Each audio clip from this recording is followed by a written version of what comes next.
This video features the use of dangerous tools, hazardous chemicals, and sharp knives. Viewer discretion is advised.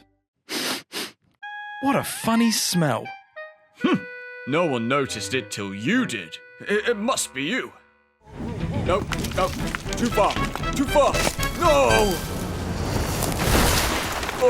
Oh dear.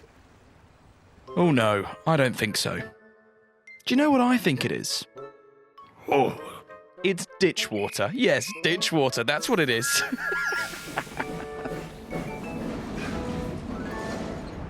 After already recreating Off the Rails, it was inevitable that I'd be adapting Down the Mine too.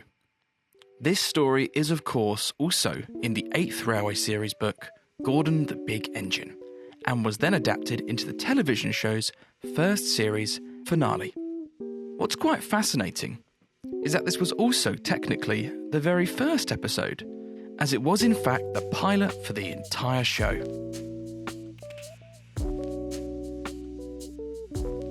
The first scene I filmed was this little yard scene, where Thomas drops off Annie and Clarabelle. This is the same yard seen in Tenders and Turntables.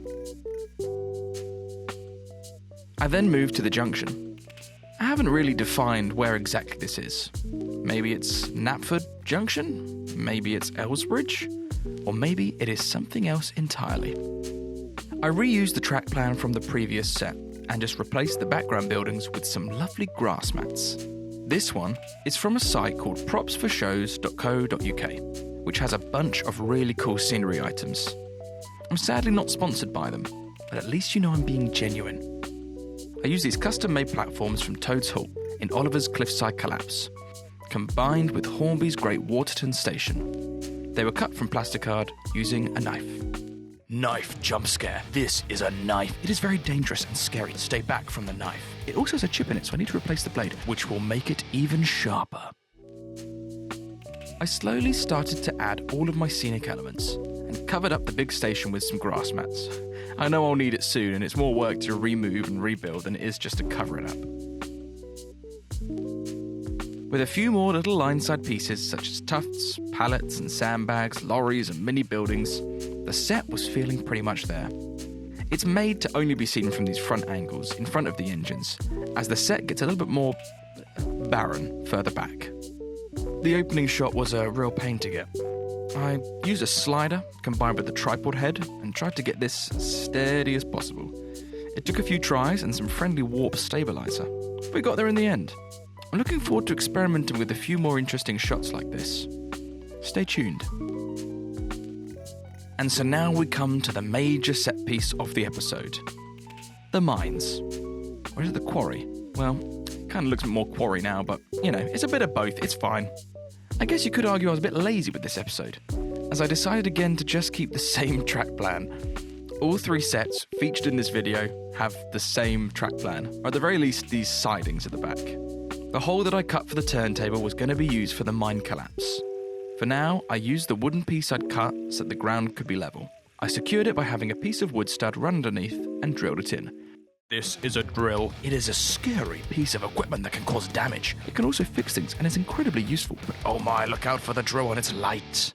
To bulk up the quarry, I used these boulders. They're technically volcanic rocks, which I think look cool and complement the orange and yellows of the quarry nicely. I reused the background rocky surfaces that I'd created for Percy's predicament last year. They're a mixture of insulation foam, covered in expanding foam, and then I used a sort of plaster grout mix to create the final surface. These were then painted. The fun thing is that once you have these set pieces, you can use them again later without having to remake them. The not so fun thing is figuring out where to store them. You can see that storage hasn't been so kind to them, so I'd be using the rocks and sand to cover these mistakes, as I was apparently not prepared to repaint them there and then. I added a small layer of grass and bushes to the top to give the impression that the ground has been cut back. This really just helps build those layers and sells the illusion. I then came in with the sand. You can really see that once you add a load of sand, everything just starts to blend together nicely.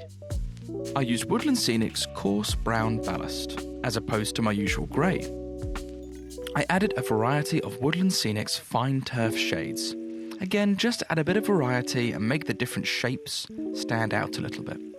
Then come the line side details. Loose wheels, workman huts, a crane, trucks, and of course, Thomas himself. As mentioned before, I use Soothe 22 smoke units, and all of my engines are DCC, so that I can make the most of the smoke. Smoke fluid! Very poisonous and chemically. Danger! Stay back. Oh my, what's this? A sharp needle. It is friends with the chemicals. Double trouble. The needle is used to fill the smoke straight into the engine's funnels. The large-scale figure shots are achieved by compositing these amazing figures made by Jacob, FlyingPringle. I take pictures on set in the same light and rotoscope them out onto the plates. Sometimes I animate them. It looks a little uncanny, but I think it helps the comedic side of it. It was soon time to work on the crash sequence. I removed the turntable filler piece using my very, very dangerous yet trusty drill.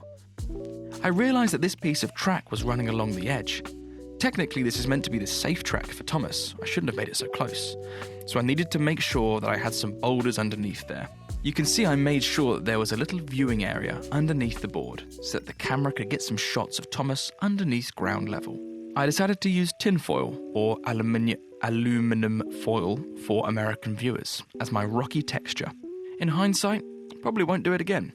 The idea behind using it, the fact that it makes those cool shapes, I think was a fun idea, and probably could work, but I'd probably just use a brown paper or something similar, just so that you already have that base when things start to, scratch away. I had to just work with materials I had on hand. You never know until you try. I painted the foil using brown acrylic paint, which I also forgot was running extremely low and had been mixed with water, so made this part even more difficult. That actually reminds me, add a big bottle of brown acrylic paint basket. While wet, I covered it with a mixture of sand and woodland scenics turf. It actually did seem to work quite well. The crash was then achieved by having a piece of wood underneath the track that Thomas was on. That foil, then covered with sand and turf, was then slowly pulled out from underneath the track to allow Thomas to fall into the hole below. I actually knocked the camera while getting this shot, so this is a genuine camera shake. I couldn't get another good take after trying a few more times, so I decided to just use it to my advantage. I added some camera shake to the shot before and after to help sell the transitions, and then added some additional smoke and debris. I think it turned out alright. If I had more time, I'd probably put a lot more work into figuring out how to do this properly. I make pretty much all of these shorts in a week. That's the mission I set for myself. This one took slightly longer, but that's because I've had a few other things on, but it's pretty intense. I think I need to maybe spend a bit more on these. Really make them the best they can be. The post-crash setting was then created after clearing huge amounts of the sand. It's just made it easier to film. I know the crash is a little bit more dramatic than the show and books, but much less dramatic than the real-life event it is based on. I believe the engine is still under the ground. Once I started to use the turntable hole, I realised this ended up looking quite a lot like Caleb's adaptation of the mine. The use of the narrow gauge tracks were definitely inspired by him. You can check out his version, if you haven't already, in the description below. And so, we come to the happy end of our behind-the-scenes video. Thank you very much for watching. I'm currently working on 2 very fun new projects that I can't wait to tell you more about. But for now, I'll see you next time. These are pliers, looking a bit rusty. Very strong, very powerful. Might damage you, careful.